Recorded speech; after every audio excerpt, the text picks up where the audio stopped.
Welcome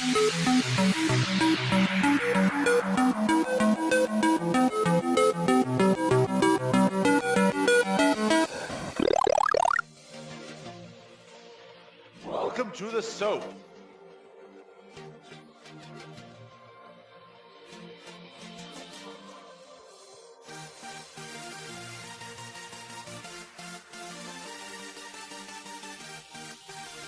Hey guys, welcome to the S.O.A.P. episode 12. I'm Mike, I've got Dan and Aaron here tonight, and we're going to be talking a bit about sequels tonight. And first off... Wait, there's more. The news. Coming soon. Well, I guess I'll jump in with the news a bit. So we're sitting here in June. Change the channel, Marge! Who brought this guy? I don't know who brought this guy. The taxi did. Quite you. So, news, June. Obviously, with every month, we get our latest free games for our consoles. So, Xbox, PlayStation. Xbox actually has a pretty good lineup this month. You've got a smaller game, Speedrunners. It's like a racing game where you've got little powers and that. So, you're racing along. It's a 2D scroller style. That's what you've been doing. Did you say it was 2D, like a 2D thing? Yeah, it's a 2D thing. Right. Yeah. So you run along. It's from what I saw, it's like 4 people running along. You could get little powers, fight each other as you're doing it. Yeah, okay. Yeah, something like that. Something weird. You've got the Watch Dogs came out a couple of years ago, so it's a big name on there. Kind of like a GTA style It'd be nice game. to have a dog on a watch, you know, like a watchdog that's a dog that has a watch. Dog So as a what? watch. As a watch. Yeah, you could like, it's a bad phone, Scooby-Doo. And you'd be like, thanks, Scooby. And you'd be like, oh no, you're going to be late for your appointment. So you want to replace Siri with Scooby-Doo?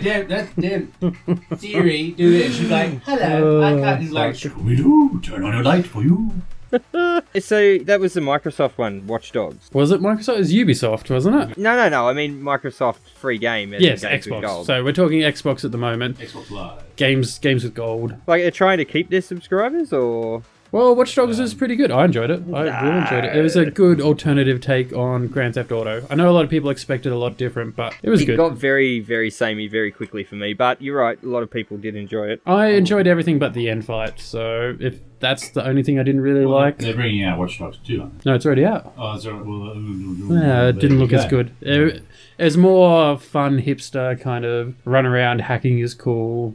Yeah, it wasn't my cup of I tea. want to be like a watchdog.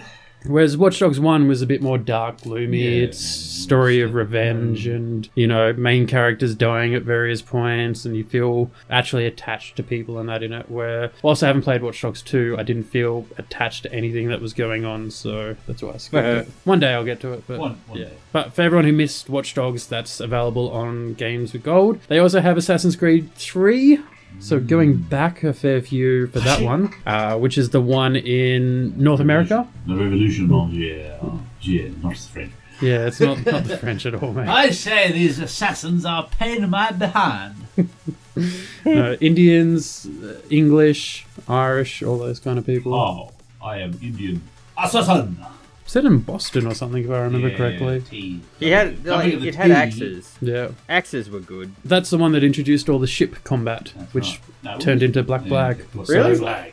Yeah, that's where it started out. It was the funnest part of that game. Probably the only part I enjoyed. I didn't get that far into They listened to it. the fans and said, you know what, let's make it all shit. Yeah, but the problem with that was Black Flag, it wasn't really Assassin's Creed, it was just a pirate game. Yeah.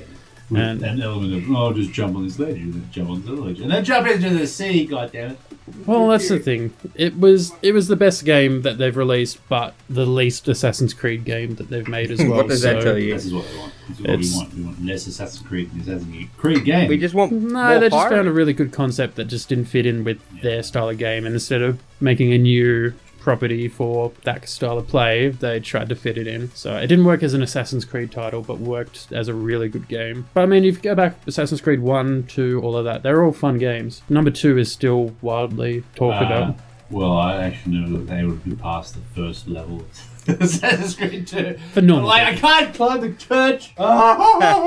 Literally just have to hold up. Just Yeah, literally. Well, I do remember Oh. the first Assassin's Creed being one of the earlier PS3 games, and when we got it, the first time you get to the top of the tower and it spins around and the graphics are like, and you're like, fuck me dead, that's awesome. Yeah.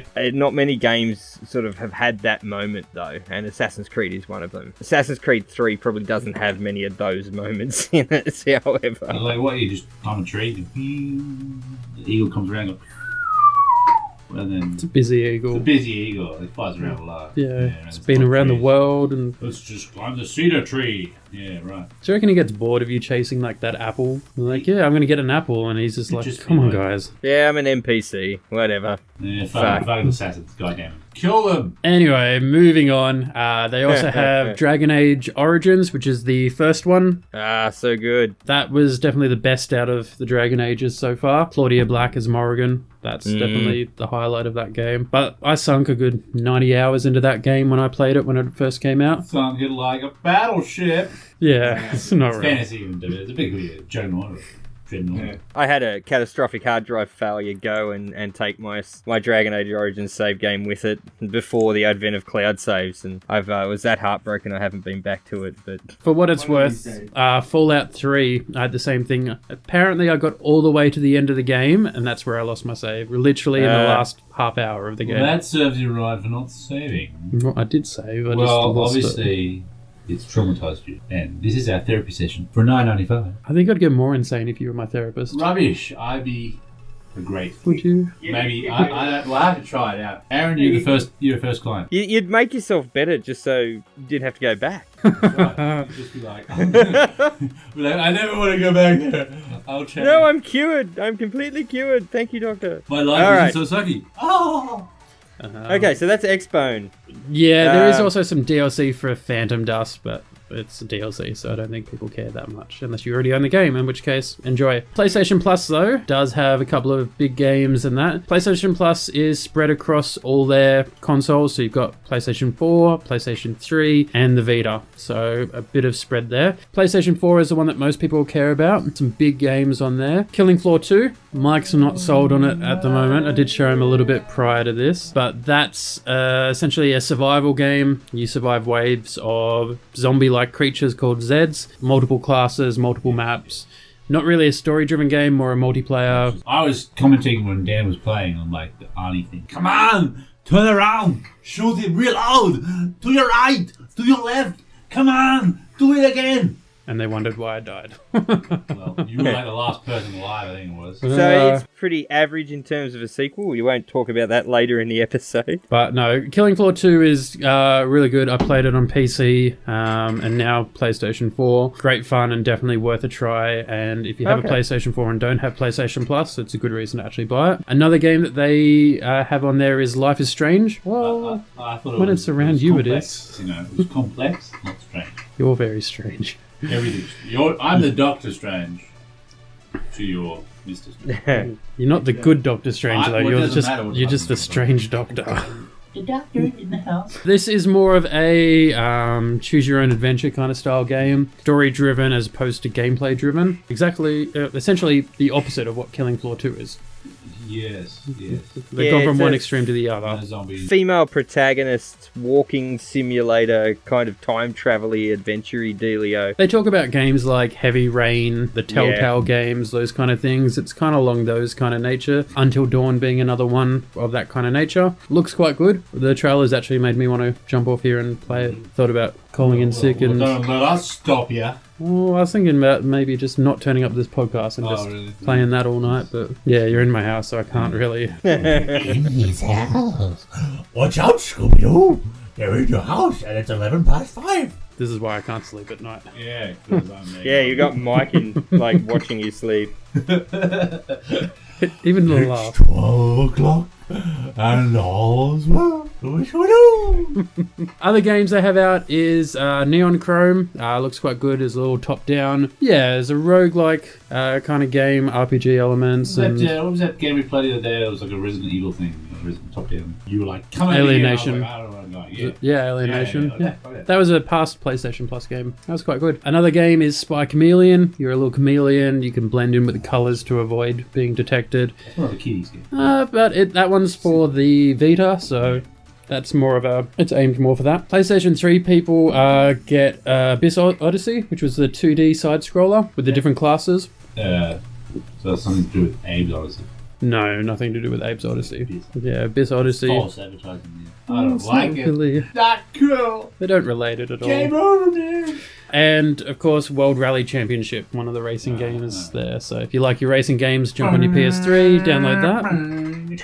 That's all the PlayStation Plus games as well. So make sure you get your subscription and jump on, download them. As long as you download anytime during the month and you have an active subscription, you can play that anytime. Jump on it, people. Other news, what do we got here? We've got the iOS App Store is actually stopping support for 32-bit games.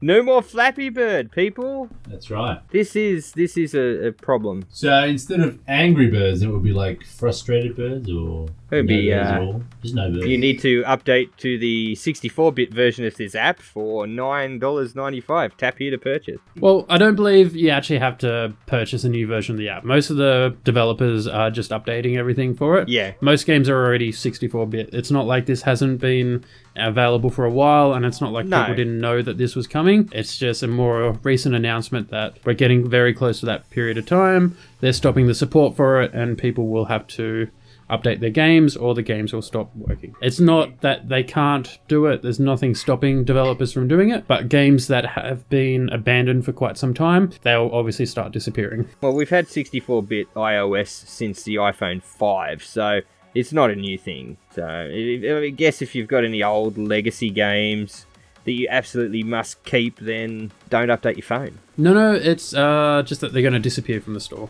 Oh, they're going to disappear. So Apple's going to retcon them out of your iPhone overnight when you're not looking. It should still stay on your phone. It's just you won't be able to buy them in the future. Okay, because I had a retconned app on my iPad many moons ago.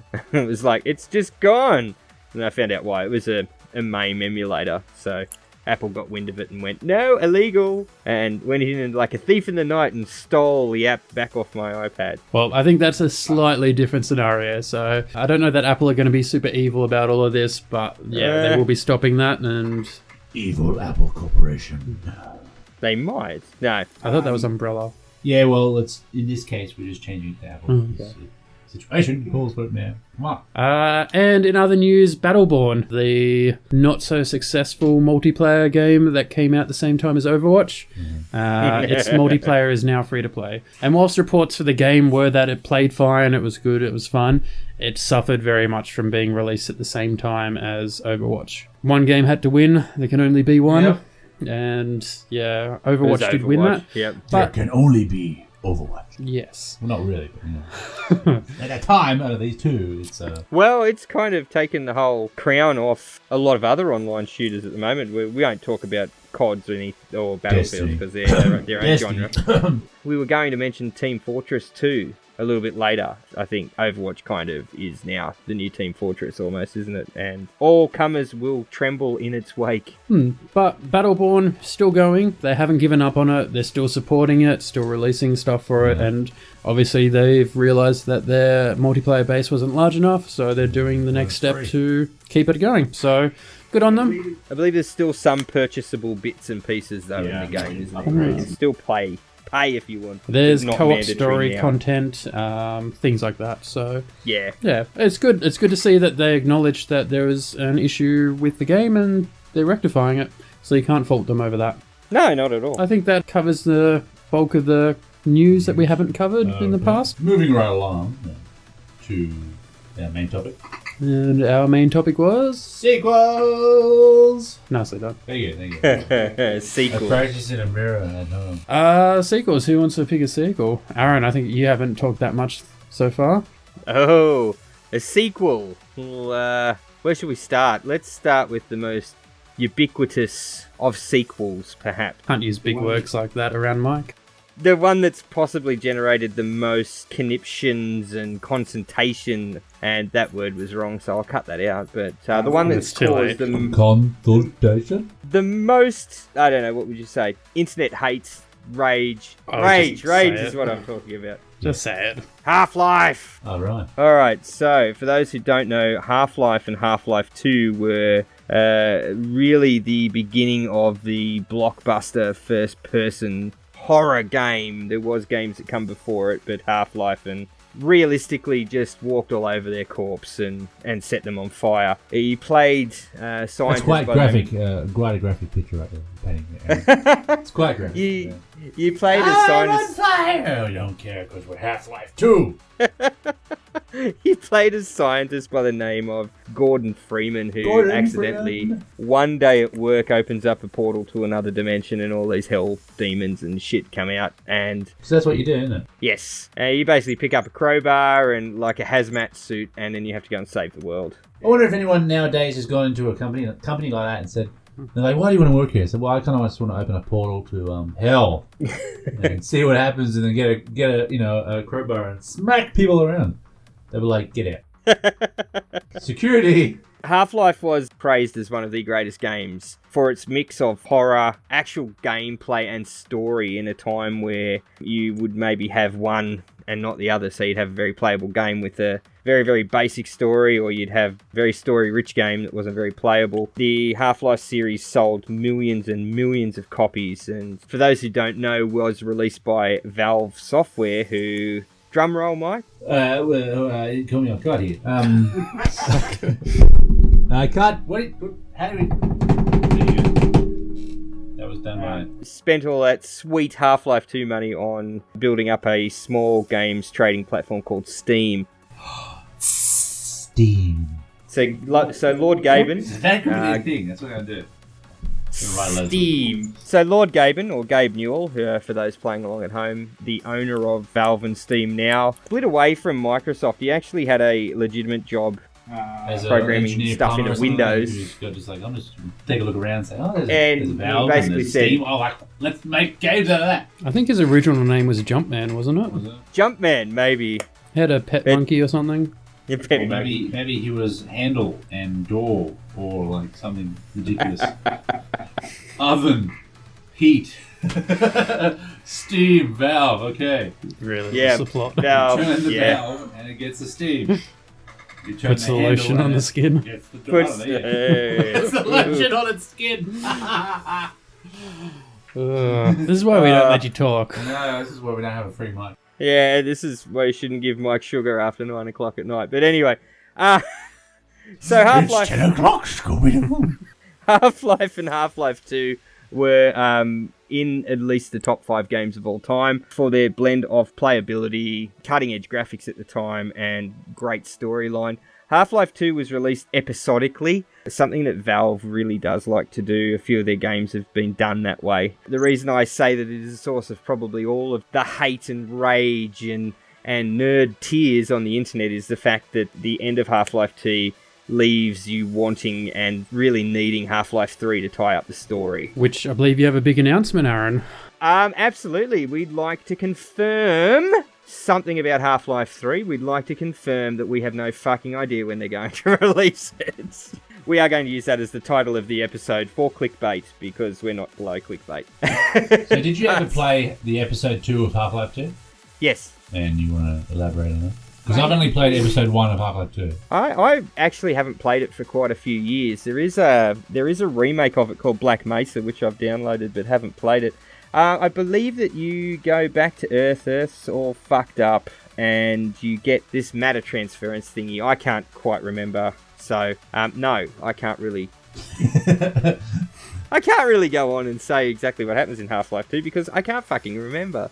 It's been that long ago. It was really a long time ago, and I think now anyone that tries to actually make a Half-Life 3 is going to disappoint because I think the hype is now just too much. Like it would have to I don't know, come in a gold-plated box and, you know, rub your shoulders, make your coffee. It'd have to just be, you know, beyond every expectation, and I don't think they can make a better Half-Life 3 game. So I don't know if Valve or Lord Gaben will ever actually greenlight it. But of course, there's everything on the internet, if you look hard enough, has got a Half-Life 3 confirmed, though. One of the important things with the Half-Life series, though, was the whole silent protagonist, which you don't see much of these days. The fact that Gordon, the character you played as, doesn't really talk or that, which enabled you to become that character. I think that's one of the important storytelling parts of the Half-Life series, is that when you play it, you're playing it as though you're the character, rather than watching the character guide you through the storyline. Yeah, absolutely. It was one of the more immersive games, and used that to its full potential. That's why it was so loved. Because I think you're right, Dan. I think you could actually put yourself in a Gordon's shoes. I mean, who hasn't gone to work fucked up and opened a portal to a hell dimension? Really, it's quite easy to do. Me. For a fact, no problem. No portals. Because I am a portal. Ah! Certainly something, that's for sure. One of the interesting gameplay mechanics with that is the whole crate and destroying it with the crowbar right. side of things. You know, I have done that, so, you know.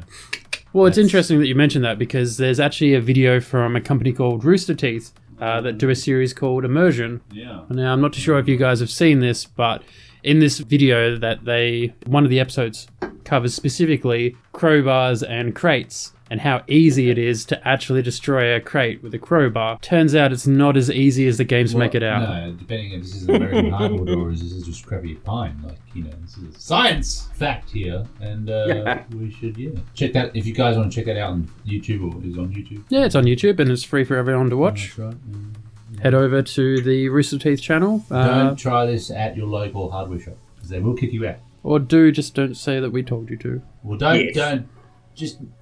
We'll see. We'll talk about it. Make sure you take a camera, though. Film the whole thing. Mike, what about you? Pick Well, again. I like Batman, Arkham Knight, Arkham City, Arkham Asylum. Yeah, go back to the start. Arkham Asylum. So, you had, originally the first one was Arkham Asylum, and that brought you into the world of Batman, where you could be the Batman, and be the Batman. Fly around, do all this jazz, beat up bad guys with a really nice combat mechanic. I quite like it. Very much like Assassin's Creed, that kind of thing. Yes, and noism. So say, for instance, you'd have combat scenario, Batman jumps in, and I'm going to say Batman a little time. And then you'd have a warning. Someone's going to punch you, someone's going to kick you, and you'd be able to try and react to that as quick as you could. And if you didn't, then you get punched, kicked, bruised, whatever, beaten, battered. Be Batman. So it's a series of attacking and counter-attackings, but there was also different types of attacks. So you have your standard attacks, block attack. blocks. You could do the jump over ones, because certain enemies would have the cape thing, where you go, whew, Batman, and would stun your opponent, and then you could do a finishing move. So then bringing it on to Arkham City, an even better game, which is the same mechanics, but in the city itself. And so it's a larger scale game. Large scale. Yeah, much more open world. Good plays Catwoman. Yep. And maybe this is a Robin. In the DLC for the combat trials and that kind of stuff. So this is the city allowed you to get a heck of a lot more. You could do a bit more upgrades. You could do, so say for instance, in the first game where you had to unlock equipment. This gave you actually a good starting base of equipment where you could go boom, boom, boom, do this and that, and then you could use whatever you wanted. And the detective mode was just as good, and the storyline is a typical comic book storyline. Well, that's actually an important thing, the detective mode, because you could scan for structural weaknesses, you could see information about enemies. You follow footsteps and stuff like that. Yep. Yeah, pick up blood trails and... So like Mr. Half-Life over there. Batman, you could actually be Batman. And Batman is awesome. But it also wasn't just combat or that. It was setting up traps, and it was like you were a predator and they were your prey. Puzzle games as well, and you had with the Riddler, stalk them, and then you had any big boss battles where you'd be the Joker, or it'd be the Clayface, or it'd be And then you could Killer Croc, I think, was in there. Yeah, absolutely. Jump down to the sewers and stuff, and you had Hugo Strange. Poison Ivy was there. Poison Ivy was there. A little nice little thing with, you could kind of be a little bit of a curve and watch the cat walk around. It's tight! Spandex! And fired Poison Ivy, who was smoking hot as well, which is dangerous for men. But, she's fine. And, I loved it. Arkham Knight, I played it all. I was Batman. Well, Arkham Knight was the one that hit the next generations of consoles. Correct.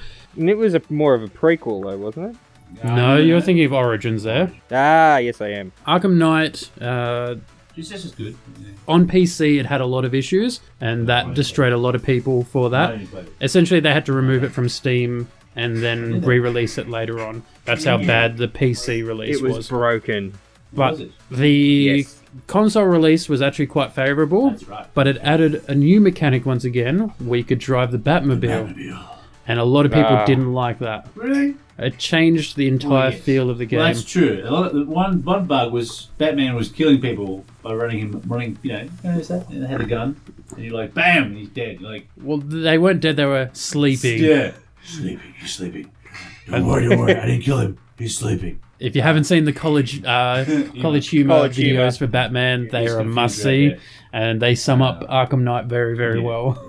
Even though they were before it. Yeah, I just drove a tank, drive people over and stuff. Yeah, and The shooting them criminals. with sleeping Yeah, bullets, yeah, even though mines and- that would kill most and people drones anyway. and shit, yeah. So Arkham Knight changed the entire feel of Arkham Knight, and it does take a while to get used to it. And it did bring in the higher buildings too. So like you could do the double scoops of the bat claw, and so you could climb higher buildings. The map was a lot larger, but Yeah. once again, that's reference to the fact that we were moving on to the next generation of consoles. So whilst Asylum to City was larger because they were, as a company, getting better at it and could get a lot more out of the hardware, Arkham Knight was actually a lot larger because new technology, and so there's a lot more potential for that game. And it's very strange because the very start of the game just dives you straight in. There's no real tutorial of that. You literally just start. Well, I think they kind of assumed everyone could play the other games. Well, yeah, it does, but going from PS3 to PS4, for example, Yeah.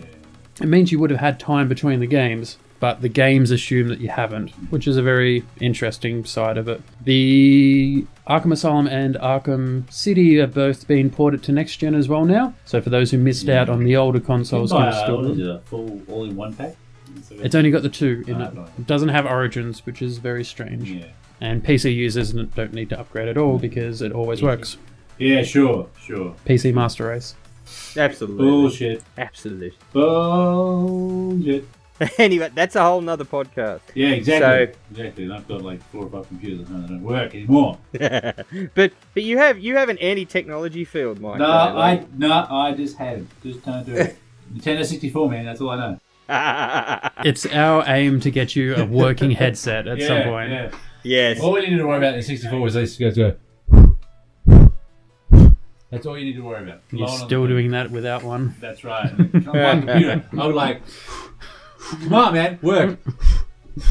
I want to work. Just smack it around a bit. No, don't work. That's because you're still God, putting yeah. cartridges God, in yeah, your okay. new current laptop. Stupid. That's why his Take my laptop's not cartridge. working. Take my floppy disk. For me, sequels and that, the one I'm waiting for is the latest Dead Space, which isn't announced, which I'm still waiting and hoping and... Crawl Space. Crawl Space? That was a band or something. Dead Space and Crawl Space. Crawl Space was a different thing. It was banned in the 90s. What are you talking about? I don't know. Just sounds like Does it?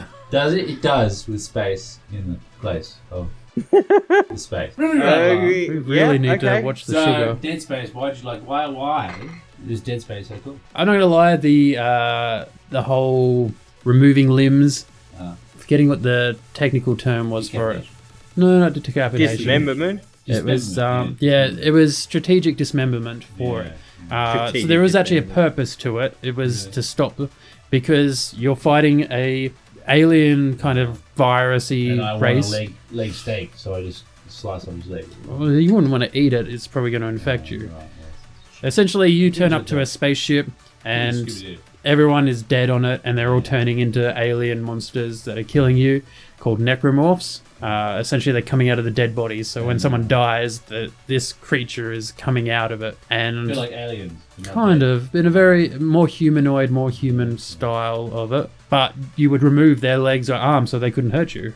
You didn't So they want just them getting. crawl around. Well, if you remove their legs, they would. They would crawl using their arms. They would keep crawling at you, so you had to keep going until they didn't. Could you not just headshot them, or? Well, headshots didn't really stop them either. They Okay. kept going. These, because they're coming out of dead bodies, they're this. What about their feet? If you just aim for their feet, They didn't really have feet. They were kind of like bladed. lower parts of their limbs. limbs, and would they just keep walking on the stumps, like like, Nah, I mean technology has limits, and so yeah. you either hurt them or you remove the limb until they can't get at you. The space. Around their They're dead. Oh god. But no, Dead Space actually had a really strong storyline to go with it. Isaac, the main character, searching for his girlfriend, which is the reason he is an engineer. That's why he wears the suit that he wears in the game. He's got that funky blue like mask with all the lines on it. Hey, That's correct. It's all lit up. Allows Yeah. them to go out into space. Yeah, well, he's an engineer, and that's what the suit is for engineering purposes. But they then use that as an easy ploy to show your health bar, things like that. The tools that you use start out with engineering style tools that are, repurposed towards defending yourself. A hammer. No, it's more A futuristic. hammer sandwich? No, fine. The Space hammer. But yeah, it's very story driven for an action horror game, and the horror elements are very strong in it all the way through to the end. The chapter names actually have a little secret there, so for the players who are watching what's happening with the story and that, you can actually find out the ending before you get all the way to the ending. Right. Thanks to a little sneaky. So for those who want to find out, go check out the chapter list, and the first letter of every chapter spells out a message to players. Really? Half-Life 3 confirmed. Scooby-Doo, it's time to go. But moving on from that first original game, and obviously it was very successful because then went into multiple directions. There were movies made. There's 2 movies that have come out for it. One is a prequel to the first game, set on the Ishimura. Is animated or what? This is They are animated, the 2 movies. So the first one is the prequel to what happens, so literally right before you land on the spaceship. And the second one is a prequel to the second game. So they're released, side by side. Then you've got the Wii game that came out that was later ported to PlayStation 3 once the Move controls came out for the PlayStation 3, which dealt with the planet that the spaceship you land on, the Ishimura, is surrounding.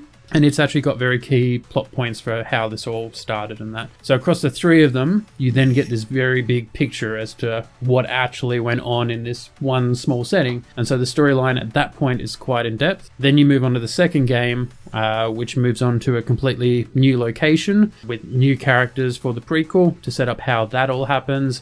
New storyline for Isaac and what he goes through. And it still ties in very strongly with the first game. In saying that, the horror elements in that weren't as strong, but it still kept that same style of play. And it was still quite favourably received for that one. Personally, the ending of the game wasn't the strongest point for it. But apart from that, everything else went really, really well with it. With the third game, they changed it up quite a bit. Topic Aaron probably likes is the whole multiplayer style of requirements. Hey now. I know how Aaron feels about it. But they added multiplayer co-op for Dead Space 3, and that alone changed the feel, because you're no longer a single person alone surviving all by yourself. You had a date, did you? Yeah. Well, you have... Little buddy. You could bring a friend. His name 2 for is 1, John Carver, I think, if I remember correctly. He joins you. But what they did that was very interesting is if you're playing by yourself, John doesn't actually appear in the storyline. So if you're playing it co-op, you're actually getting a slightly different story than if you're playing it by yourself. Wow.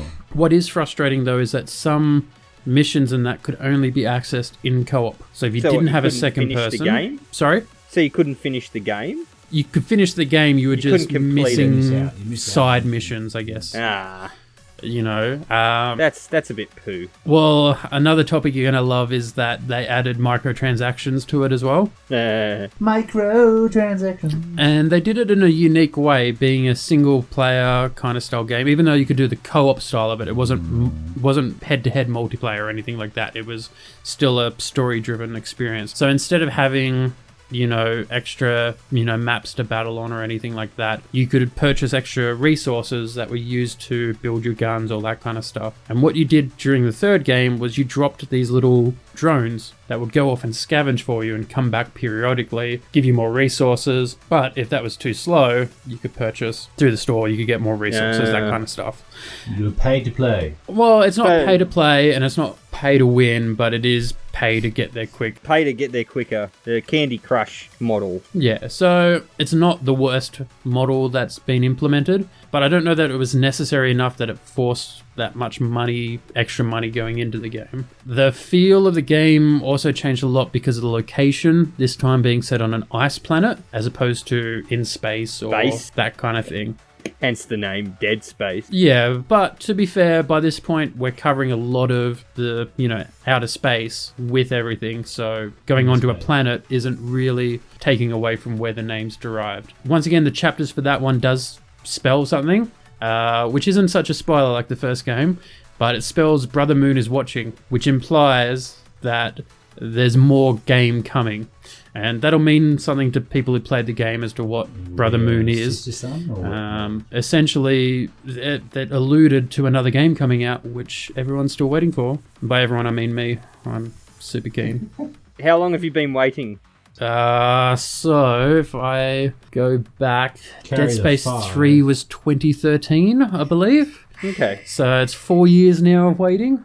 I own Dead Space 3 on PC and PlayStation. I own 2 copies on PlayStation because I bought the American copy to get the collector's edition, which wasn't available in Australia, and that wasn't compatible with Australian DLC accounts.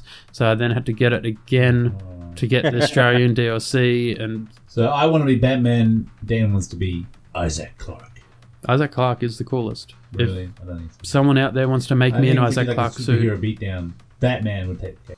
Batman could take out anyone given enough time and planning. That's right. Scooby-Doo agrees. Scooby-Doo? Isaac Clarke made it into PlayStation All-Stars. Did Batman? Not yet. No. Well, No. he probably is running All-Stars, so Yeah. that's why he can't get into it, because he's like, that's... Like, he is, like, He was too Batman. weak. Rubbish. Oh, He's rubbish. Batman. Batman, I do what I want. We'll move on All then. right. Yes. Okay. yes, from the Dead Space. Maybe Aaron's got another topic. You're dead to me. You're Yes.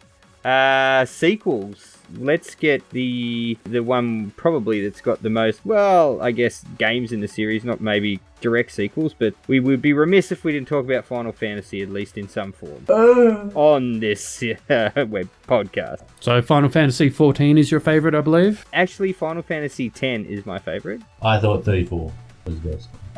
So, Mike's just a bit senile there, so... I made my own. That goes in the bar and says, hey. Final Fantasy, the absolute Japanese JRPG, where it all started, series of games. As far back as the Famicom Disk System, or the original Japanese NES, Final Fantasy 1 came out for, and the guy's who escapes me called it Final Fantasy because he felt that it was so good that there wouldn't be a sequel. Here we are. Let's just try pronouncing his name. Hironobu Sakaguchi. Hironobu Sakaguchi. That's him. Gucci Yamama. You really shouldn't have sugar. Hironobu. Hironobu. Hironobu. Alright. It's going to be quiet time for Mike. Quiet time. In the quiet corner. I don't want to be in the quiet corner. I want to be on here. You're in the quiet corner. Emma. Aaron's having his I time. refuse. Where's Rattle the Cage? Rattle the Cage. Get out. Get out. Continue, Aaron. Where was I? Final Fantasy 1. That's how far we got. Okay, Final Fantasy 1. So he basically called it Final Fantasy because he felt that it would be the last sort of generation of fantasy games because he was going to do such a good job of it. It wasn't called Final Fantasy because he wasn't going to make any more, and we're currently up to Final Fantasy 15 now, I believe. 15 is correct. 72. I platinumed it, so... second. There will be a new one out very shortly. Blinken, usually there's another one dropping.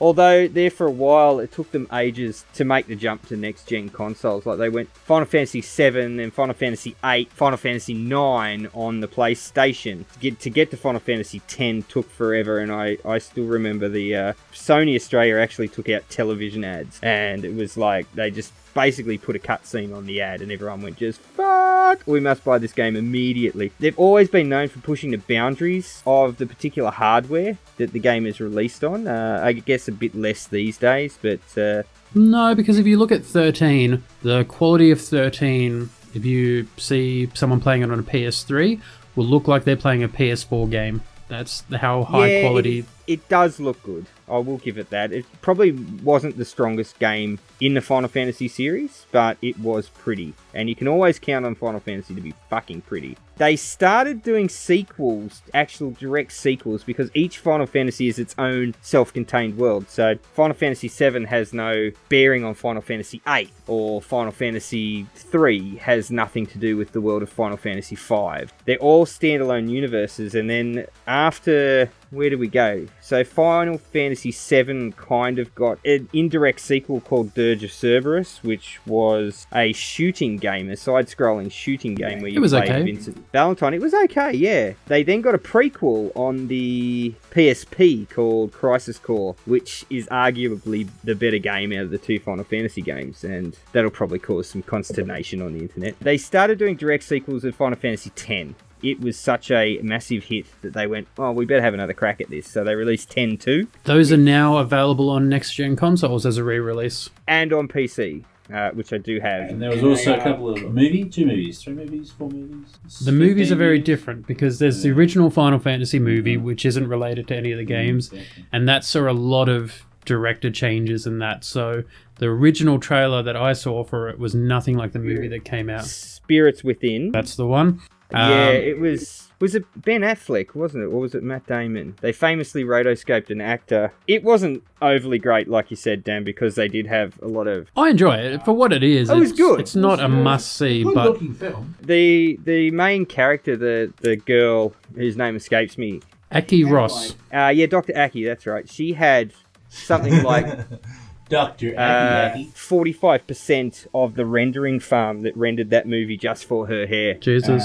Yeah, because her hair, like, they individually rendered like 150,000 hairs on her head or something, so that's why it looks so good. Probably skimped a little bit on the writing. They had a lot of big actors in it. So you had Alec Baldwin, Donald Sutherland, Ving Rhames. Like, the cast is quite good. And like I said, I still enjoy that. It's probably not what people expected. It's probably not what people wanted, but for what it is, it's actually a good, attempt at a movie. And at its time, it looked phenomenal for what they did. Yes, absolutely. And I think it was them trying to cash in on the whole Western culture embracing the Final Fantasy series, because they were fresh off Final Fantasy 7, 8, 9, and 10 when that movie was released. And we were sort of, in the Western world, we didn't really get mainstream Final Fantasies until Final Fantasy 7. And I know that they were available. Breaking news, Dan's found a good picture of Aki Ross in a bikini, and he's just it's on Wikipedia. I'm looking at it as well. His fly next to me, and it's kind of... Can't really blame me. I just want to get an X. It's a good... Well, you might need... Cut it off! Might need something stronger, mate. Where's Isaac? What's his face? Anyway, so there was the movies. We had the first direct sequel, which was Final Fantasy X-2. And you've got the movie sequel to Final Fantasy VII, which was Advent Children, which I like. It's not the strongest storyline. The one with the robots in the city and trying to break the city. No, it's the one where Sephiroth comes back from This is the one dead. where everyone's sick. The sickness is going through because mankind's bad. No, what was the one with the... Cloud's lost his way. You're talking about, is it Jack? Oh, Barrett. Barrett, that's who I'm talking about. I'm thinking of Mortal Kombat there with Jack. Barrett, yeah. Barrett's got the gun, cannon hand. Yeah. And you got Red, the tigery lion. What was that thing called? The fox guy. Advent Children. Advent. That's the sequel to Final Fantasy VII. Quite good. The animation on that, I just remember when I first saw it, and it showed Cloud's pants. He's got like leather pants, and you could see like every little bump, and that it had proper texturing and that, and it wasn't just like a fake looking thing. It was very realistic. And at that time, it took 5+ years for anyone else to come close to the quality that they put into that movie. And so whilst the storyline, like anything Japanese, doesn't doesn't translate so perfectly. The quality of those graphics were well ahead of its time. Yeah, and speaking of Japanese bad translations, Final Fantasy X-2 was a lot more Japanese than the first game and wasn't really highly regarded in the Western world. I thought it was okay. It wasn't as strong as the original Final Fantasy X. I don't really know whether we actually needed that sequel, but we got it. Then we got a sequel to 13. We got 2 sequels to 13. So we got Final Fantasy 13-2, Lightning Returns. There was something else there as well. I'm feeling I'm missing. I believe there was another game. There is 3. I'm just trying to think off the top of my head. I'm Googling as we speak. Well, that's just cheating. Yes, absolutely. But in other movies, just while you are Googling that, 15 had a movie come out to bring in the new game. So you went and saw the movie at the cinemas, and then the game came out a few months later. The name of that movie is also going to go past me. Kingsglaive. Kingsglaive, that's the one. This is... I showed you it. I did, because I got a copy afterwards. I actually went to the cinemas in Sydney to watch it. Went down to Penrith, I think it was, and watched it. But that one was quite good because it had Sean Bean. Oh yeah, that's right. Sean Bean is the king, and Lena Headey is the princess chick in it. And Breaking Bad dude, Aaron Paul. Yes, Aaron Paul. Is that his name? He plays Nyx, the main character in that. And whilst the story for Nyx is a standalone story that doesn't impact the game, what happens with the king and the princess directly impacts the game. Once again, that's a game that had a lot of director changes and game changes in that. First 7 or 8 chapters are quite playable, and then the storyline really changes and it becomes a very different game. When you start playing that, if you haven't seen the movie, it's not very clear what's going on. If you have seen the movie, it all makes perfect sense. It's one of those things that goes side by side. You really don't want one without the other. And then they did the 5 short little videos for each of the characters so that you could have a feel for what the characters were like before you went into the game as well. And once again, that's because they did have director changes. They realized what they were about to release probably didn't perfectly explain what they wanted to, so they went to other mediums to kind of get those out. Still, it was a great game. The exploration of the main land and all that, and there's even like a big giant turtle mountain that you can fight. Took me it literally took me over an hour to beat that. That's not like an exaggeration. That's like a warm-up battle in Final Fantasy though. It's there. That was the very last trophy I had to get, and it was literally more than an hour of fighting this turtle, just charging in, punching him, dodging, charging back in, punching him, dodging. I actually took a break halfway through, I put it on pause and just walked off, had a shower and came back. Nice. So there are a couple of other Final Fantasy sequels. Now there is a sequel to Final Fantasy 12 called Revenant Wings, which came out on the Nintendo DS and Wii, if I remember correctly. And there was also Final Fantasy 4, The After Years. Now Final Fantasy 4 was originally released in the 80s. However, the sequel didn't get a run until 2008. So they obviously thought that it was a good enough game that deserved a sequel something like 20 years after the original game was launched. That's another thing that we should probably mention, is that the very original Final Fantasy came out in 1987. Absolutely. 30 years it's been going on for. And it started out with a little company called Enix. There was no Square, there was no Squeenix, it was Enix. They were bought out by Square about 15 years ago, I think. Just before they dropped Final Fantasy 7, I think it was. Smart choice. Absolutely. The guy that made that business decision's probably, sitting on a throne made of money and women now, because it was one of the greatest. Don't think you can make a throne out of women. Go to the party. No, you stay and be my throne. Exactly. No eating or doing anything for you. Just at least in Japan, because Final Fantasy series is fucking massive. I think we've gone from slightly offensive to full offensive there. Excellent. That was my plan all along. No, Aaron's we could do a whole episode on Final Fantasy, but we should move on. You got another game, Dan? Well, one that Mike might know a little bit about is a small-known series called Halo. Oh, that's right. Yeah, I mean, who plays Halo? Come on. It's Halo. Now, you talking, Mike? Who's talking? Well, I'll start, I guess, because I played it as well. Well, yes. Halo. You're not anyone unless you play Halo. Really need to stop the sugar, man. So Halo came out 2001. Big part of the original Xbox plans, but yes, Halo was a Microsoft exclusive. It came out on both PC and the Xbox. It's probably the last time that they really did a unanimous Yeah. release, I guess, for it. Halo really changed a lot of things back then, and it spawned so many different things going off. We mentioned earlier with the company Rooster Teeth, they actually started as doing Red vs. Blue, which was all created inside the Halo Blood Gulch map, where they used the different characters and just through a bit of editing were able to create a whole storyline that now has, you know, millions of fans, making them millions of dollars, allowed them to create a lot more content. So Halo 1 created a large portion of different things at the time, but it moved on to now 5 games in total. Well, 6 if you count Halo Reach as well. Plus then you've got the Halo Wars. There's 2 of them. The second one only just came out this year in February actually, which has got quite positive reviews once again for it. And Halo Wars is quite a unique thing because the RTS genre, real-time strategy, which is normally consisting of building large bases or large armies of units, and Command and Conquer style. yeah, Command and Conquer is an example of that. The key emphasis on those is micromanagement, being able to control a lot of units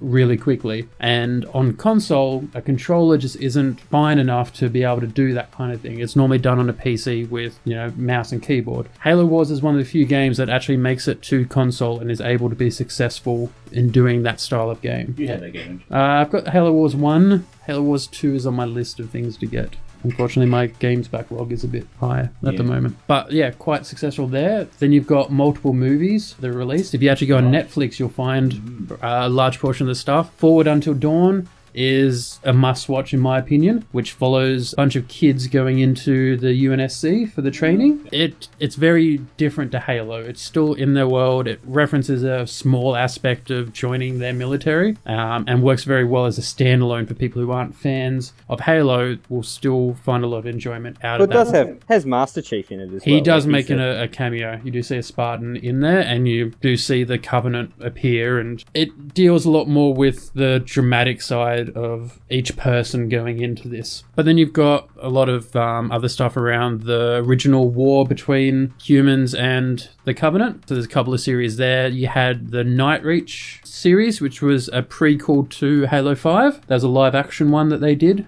They released it originally as a couple of episodes on the Halo channel, which was a part of the app for the Xbox. That got turned into, they compiled it into a movie length. That was the one with the virus. Covenant released the bomb, and the security force, and they go to the planet to find... It was a bit weird, but I really enjoyed it. They had you couldn't use tech on this planet because the creatures would come and get them. So they had a whole fucking channel for Halo on the Xbox. Yeah, there's a whole app which has channels like episodic stuff, lore, all of that kind of stuff. They really, especially when Bungie were doing it, there was a lot of love put into that. 343 jumped in to do some of the extra stuff. Sorry, that also, there's ODST as well, I forgot. So technically you'd be 7. Yeah, which had Nathan Fillion as one of the main characters, who then reprised his role in Halo 5, becoming an actual Spartan. But that game was very different because a Spartan is known for his shield and high health, high strength, all that kind of stuff. Whereas the soldiers, they don't have any of that. So playing the game, it was actually a bit harder for you because you weren't as high tech as Master Chief is running around. That was actually quite an interesting side story in that. And that's why I think they were given a lot more. That's 5, yeah. And 5, they're trying to find out. Master Chief's gone off on his own because he's trying to save Cortana. So Cortana's past her use-by date. AI only lasts, I think it's for 9 years, something like that. After that point, the AI deteriorates, and so they decommission it. And obviously everyone loves Cortana, especially Master Chief, so he's there trying to save her as opposed to letting her get decommissioned. So he's off on a mission to fix her and save her. Just replace it with Siri. Yeah, but Katana's actually part of Windows 10 now. Yes, she is. She's listening as we're talking. Yeah. She So you should not probably say is. bad things. Yeah, all hail Cortana. Our new Dark Lord. No. Touch me differently. No, Mike. No. Come on, Katana. Turn on the Okay, so there's been what? There's been 5 main Halo games. 5 main ones, plus you've got Reach and ODST. You've got the Okay. 2 Halo War games. You've got multiple books, which the books were actually a big part of going into Halo 4, because Halo 4 didn't explain a lot of what happened because it was already in the books, where they added a whole new race and that kind of thing. You got the movies, cartoons. There should be a few comics, I believe, out there. Yes. You've got multiple toys. There's Halo Lego. Yeah, there is. Mega Blocks. Yeah, Halo Lego. You can get the replica swords. The cosplays are always at every event. There's always at least one Spartan. You've got a costume at the costume show. see, there you go. It doesn't fit me. Nothing fits you. Mike is a giant for those who don't know. Small. You've got the miniature range, which we actually have a couple of. Yeah. So What should we call it? we've got the space version. That's right. So I've got the Covenant, you've got the Marines. Yep. But there's also a land version of that as well. You can get a land version of that as well, and then you can have like space battles and then go onto the planet. Same company that makes Dystopian Wars, who also do that same kind of It's thing. the small stuff. Yeah, but yes, Halo is probably one of the most successful franchises at the moment, alongside the Call of Duties and that kind of stuff. Xbox, it keeps them going. It's probably their biggest exclusive. Although, didn't Destiny come about because Microsoft pissed Bungie off, who were making most of the Halo games? I don't know so much about pissed off. They talked about wanting to do different stuff, which is understandable for a company that made 3 major games that were all big blockbusters. They spawned everything. A lot of people just want to do something different after that. So they went off to form, the team that made Destiny, still under the same name, but also they went away from being an Xbox exclusive when they did. Yeah. But they're still on Xbox, so it shows that they don't hate Xboxes. It's just they wanted to change. And that's when 343 took over, and the change is definitely noticeable. I don't enjoyed hate Halo money. 4. Yeah, Halo 4 changed the direction, and Halo 5 I hated. I won't lie. It was a terrible, terrible game.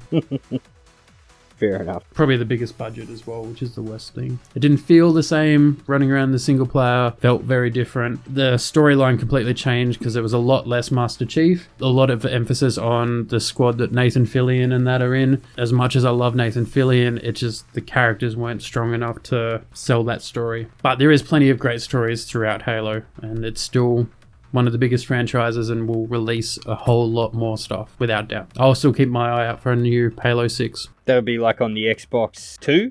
A Scorpio. It'd probably be a Scorpio Scorpio, that's right. premium release. Every time I hear someone talk about the new Xbox, all I can think of is Hank Scorpio from The Simpsons. Homer, if you could kill some guys on the way out, I'd be really appreciative. You got hammocks on main, and then you got hammocks for us on main, and then you got hang and hammock on main. Pretty much sure they're all in Main Street. Yeah. They're down in the Hammock District. They're in Hammock Street. Yeah. Hammock. Well, moving on from Halo, You're mad, Scorpio. You're mad. Yeah, what does he say after that? I never remember what he says after that. Kill him, and then Mr. Bond.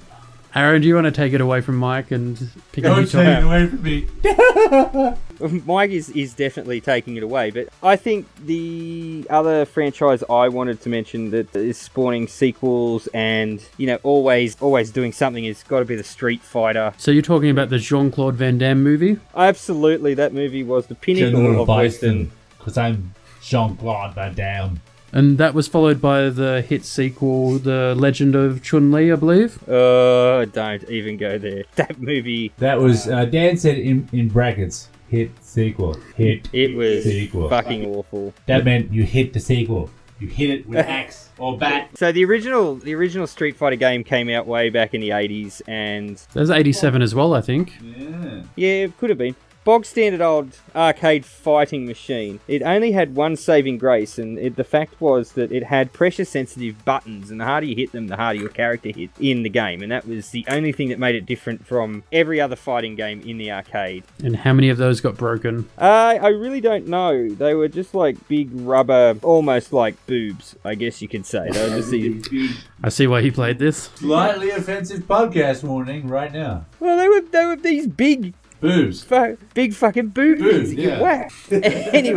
anyway, so that game came and went, and it nearly faded into obscurity, and we would have never heard anything else about it. But then Capcom came out with a little arcade system called the CPS2, and to test out their new hardware, they made a sequel to one of their earlier arcade games called Street Fighter. Turned into Street Fighter 2. Now, I believe most people on Earth would know at least of the Street Fighter games, not having played one, unless you've been living under a rock. They're pretty much ingrained in, gaming culture and society now, and you've got your Hadouken, the classic Japanese martial artist fireball. And, Mike, can you give us a Hadouken? Hadouken! There we go. So up to number 5, I believe, has been released. Yes, well, Kind of released. no, 5's been released, but Kind after of the released. success of Street Fighter 2, Capcom kind of went a little fucking crazy. let's just say. And they started releasing not only Street Fighter 2, so you had Street Fighter 2, then you had Street Fighter 2 Champion Edition, then you had Street Fighter 2 Hyper Fighting, then you had Street Fighter 2 Hyper Fighting Champion Edition, then you had Street Fighter 2 Super Street Fighter, the new challenges, then you had Super Street Fighter 2 Tournament Fighter Champion Edition, super fucking everything. So all in all, there was about 16 or 17 different iterations of Street Fighter 2. Capcom got bored of the franchise at that point and went on to make Street Fighter Alpha, which was a prequel to the Street Fighter games. Then there was Street Fighter Zero, Alpha Zero. Then there was Street Fighter 3, First Strike, which is again another prequel, wasn't a sequel. There was Street Fighter EX, which was around the time of your Virtua Fighter and your first 3D fighters. Did you miss Second Impact there? I did, didn't I? And Yes. Third Impact. Oh, come on, there's like 5 bazillion fucking games. Give me one. And then 100 Impact. And then Boobs 4. No Yeah, sugar, Mike. boobs No for. sugar. Boobs. And then there was the 3D version, which didn't really take. Then there was the movie, Which had nothing to do with the games. which had nothing to do with the games apart from the names. If you haven't seen it, I do recommend you go and see it as an example of how not to make a video game movie. It was okay. I didn't mind it. It was Yeah, It was Raul Julia's last performance. He was actually dying of cancer, and the only reason he did it is because his kids begged him to be Bison, because they played Street Fighter, and he did it for his kids. He had no idea what he was doing, and he just overacted, and it was a brilliant performance. It was inspired and just great. Kylie Minogue also in Hot Pants. Now, Street Fighter's done some crossovers. They did the X-Men crossover and that, Yes, they did the X-Men crossover. We had Street Fighter versus Capcom. which is a still going series. They're up to Yeah, 3, the- I think. Marvel vs. Capcom. Marvel True. vs. Capcom. There's been Street Fighter X Tekken as well, which I did play was- that actually. That was alright. That went quite decent. which was the Tekken universe across into the Street Fighter engine, game engine and game universe. And they're going to do Tekken X Street Fighter, which is actually Street Fighter characters in the Tekken universe and Tekken game engine. So that will be interesting. And Tekken 7 did just come out. It did. Tekken 7 did just drop. So it was another one with a shitload of sequels. And movies. And movies, yeah. And Street Fighter 2 has spawned a stack of anime as well in Japan that go into the backstories of all the characters and what happens, you know, how Bison gets his powers and takes over the world, and there's all sorts of interesting little plot points. I enjoyed the whole Ryu with the inner demon inside him that he's Oh, fighting. yes. I forget which one was that pretty one cool. was, but that was a good movie. There's been a couple of others. Those style of games are very prone to sequels and a lot of spin-off stuffs and that. I mean, a big series that's very similar to that is the Mortal Kombat series, which a lot of people who don't play the games will have seen the movies back in the 90s, very popular movies, and even though we look back now and they're not quite as up to standards as a lot of things are, back then, huge movie. The very first movie was a very successful and, yeah, very popular movie at the time. It was quite good, But I thought. the games are now up to, was it Mortal Kombat 10? Mortal Kombat, yeah, 10. Because it's But Mortal there was Kombat Mortal X. Kombat Collection and Mortal Kombat X. Yeah, so Mortal Kombat X is the latest one, which is... So they made Mortal Kombat and Mortal Kombat X are the two recent ones, which are storyline side by side, and that's where the studio's gone very story-driven. Mortal Kombat's had a lot of stories, a lot of reboots, a lot of reimaginings and that with it, but now they're very strong on this line, and whilst Mortal Kombat, which was made in 2011, this version, not the original one that was made in 1992, that one covered everything that everyone already knew. Mortal Kombat X then progressed the story to a whole new level that people hadn't seen. Post Shao Kahn, see a lot of different characters, races, and that appear in that. They're very successful with that storyline and, yeah, getting that new push on that style. But Mortal Kombat, there's got to be 15 or so of those games. Oh, yeah. Easily. You know, going all the way back to 1992 is the very original Mortal Kombat, which was more of an arcade game. And then you have Mortal Kombat Armageddon for the PlayStation 2 was probably one of the more popular ones on the PS2, which had every single character in it. Then there was the, don't forget the Sub-Zero RPG. Oh, I must have missed that one. It's like the Legend of Sub-Zero, I think it was. Oh, is that PlayStation. Mortal Kombat Mythologies? Yes, Mortal Kombat Mythologies, yeah. So it was still a side-on fighter, and you still did, you know, your brutalities and your fatalities and standard Mortal Kombat combat fare, but it told the story of the Sub-Zeros, because there's been about 12 different Sub-Zeros as well. It told his backstory, and I think it was the only mythologies they actually did. I think they were planning on doing one for all of the major characters, and then they didn't. Yeah, most of the games, some of the games will introduce a storyline with a brand new character in that. Armageddon did that, for example. In general, like it's more a combination of all the different characters coming together for it, and the new ones, like I said, Mortal Kombat that came out in 2011 and Mortal Kombat X, they're very, very story driven for creating those characters and how they fit into the universe. They brought out a comic series to go along with them. But yeah, they had the comics that really pushed through the storyline of each individual character. A lot of characters we've known through various,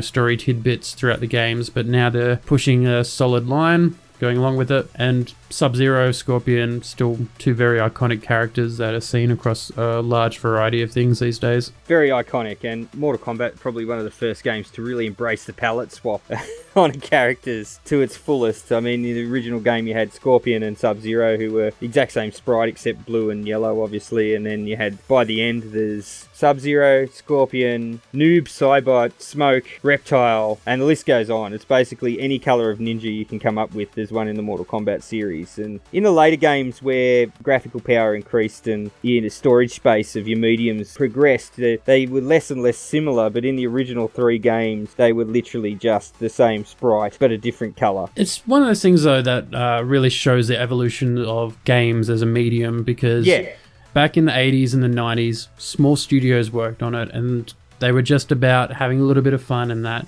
These days, so much money and time gets put into it that it's not just gameplay, but it's the story, it's the character design, it's everything to do with the game. Every aspect is covered in depth now. Whereas in the past, it was literally, I've created this thing, copy paste, make it a different color, and you can have fun with it. Now they have storylines, movies, everything to go with them to give them unique personalities and to really immerse you in that experience. So thank you very much for listening, guys. We've had a chat about sequels, the good, the bad, and the ugly this week. If we've missed anything, gotten anything wrong, or you want something for us to talk about, please get a hold of us on our social media channels. We're more than happy to accommodate your requests. Also, please like and subscribe, and don't forget to come back very, very soon for another episode of the Slightly Offensive Australian podcast. That was one of the worst games ever released. Even worse than No Man's Sky, and that's saying something. Oh, Daniel. Have we mentioned No Man's Sky? You were bitten by Sean Murray as a child, I'm sure of it. You've just got this irrational fear of Hello Games. Have they made more than one? I don't know. No, I don't think they have.